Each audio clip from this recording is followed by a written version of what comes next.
What we see right now is a Category 2 hurricane. We know it's in the Gulf of Mexico. It's rapidly intensifying. So here's what you need to know. The 11 o'clock advisory, no major changes or shifts in that cone. We do anticipate this to rapidly intensify to a major category hurricane, a Cat 3, before making landfall along the Big Bend of Florida right here over towards Perry. And it's going to bring us impacts here. I know you're standing, you're looking outside. It's sunny. It's beautiful. Yes, I understand that. However, the system is coming. Right now, we're in that dry pocket, and we do see some severe weather over towards the Panhandle already from the outermost bands. We saw those outermost bands right around about 4 a.m., 5 a.m. I was tracking that out, and we had our first tornado warning right around 7:10 this morning. So we haven't seen severe weather, thankfully, and you still have some time to get yourself prepared, ready to go. But please try to get indoors by this afternoon. The later hours, especially 4 or 5 o'clock, things are going to start going downhill. You can see the eye off in the distance in the Gulf of Mexico right now. We're in that dry pocket of the system in between bands. So that's what's going on. Now, a live look around showing us that some of these sky cameras, really, you can see some of that rougher surf over towards Clearwater Beach right here, and people getting in the water. Not a good idea. We are going to see a lot of this surge. And thank you so much to Reed for sending in this video from the St. Pete Pier. We want to go ahead and get any of your pictures or videos while you're out there right now. We want you to get inside as soon as possible, but from a safe distance or a safe location, you can go ahead and scan this QR code so that way you can send in any of your pictures and videos to help us to keep you informed, prepared, connected, and safe as well. So again, you can send us your pictures and videos of the storm. Make sure to include your name and the location of it. Now, we do see the timing. We have these bands of rain and wind coming in with futurecasts. The main timing for that going to be this afternoon into the evening hours. And you see by Saturday, things are clearing up. We have a couple showers left over, and we do return back to normal heading into the second half of this weekend. So let's walk you through it hour by hour. So we start to see some more shower activity heading into the next half hour or so, probably in the next hour, I would say. And then we really don't see the major impacts from the storm system until we get into about 5 o'clock. That's when I would say things start to really go downhill.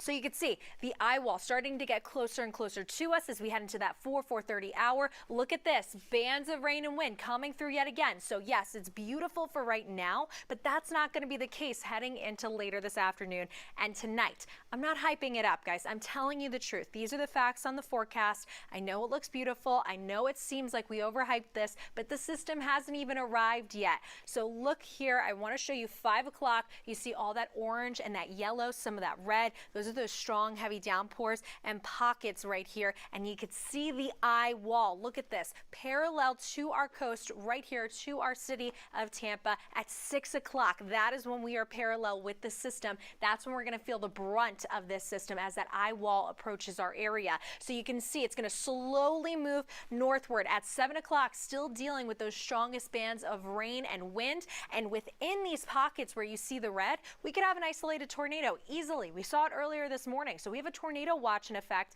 up until 8 o'clock because of this. Getting you to 9 p.m. I know you're wondering, when are we even going to see these bands of rain and wind, because it's beautiful outside for now. 5 to 9 p.m. looking really like it's not going to be good to be outside. You don't want to travel. It's going to be nasty weather. Even into 9 o'clock, still seeing those bands on the backside. And here's the other threat that comes into play. Starting at 10 o'clock, right around that landfall, that's when those winds, look, they start to shift out of the southwest. That's going to pile up that water. That's when the surge becomes the issue. The water threat comes into full effect heading into tonight and the overnight hours. We still, on top of the surge threat, are dealing with those bands of rain and wind. You can see the system then pushes out of our area and starts to leave us heading into Friday morning, but still seeing some of those pockets of rain, some of those bands, and seeing those southwesterly winds. This is how much water would be pushed up. We could see surge up to 15 feet over towards Citrus County. So please, guys, we're going to have multiple impacts from this system. We want to make sure that you are not scared. We want to keep you informed, prepared, connected, and calm, but we want you to take it seriously, the threat. So for right now, yeah, you can be outside, but try to finish everything up as soon as you can. And make sure you're hunkering down for later today and to tonight. But don't worry, myself and meteorologist Mike Prangley have got you covered. He's got all the impacts. Thanks, Amanda. You hit it on the head here. We don't want to get a false sense of security. Everybody, a lot of the feedback we're getting, well, where's the storm? This storm's not even close to home yet. We're still talking about 220 miles away.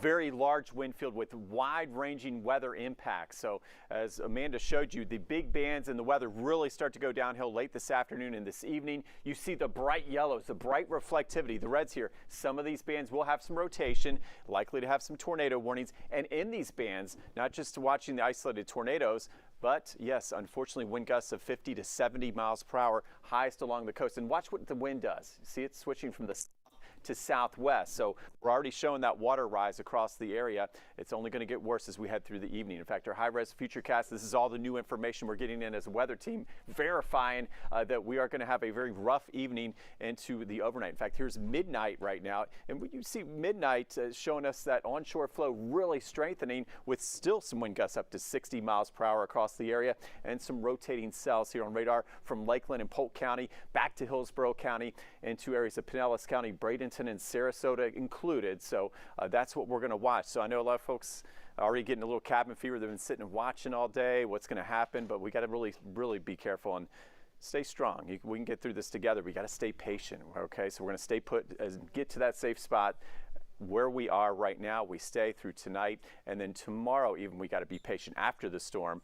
And of course, we'll be here for you before, during, and after the storm. Hurricane Helene pictures. We need to see your social media. You know how we love your pictures, but we got to do this safely. So you see Reed Metzger here showing the rise in water in St. Pete. And keep in mind, this is low tide, all right, low tide, and we haven't even seen that onshore flow develop yet. We're waiting for that low pressure and our cyclone to move by the area. So once that happens, that won't happen until about 7 o'clock tonight. The water you see here will be much higher as we head into the evening hours. So as we look at this, make sure you send us your photos, videos. Just open your camera up, take the shot, and send us your name. It's very important, your name, your location, and your time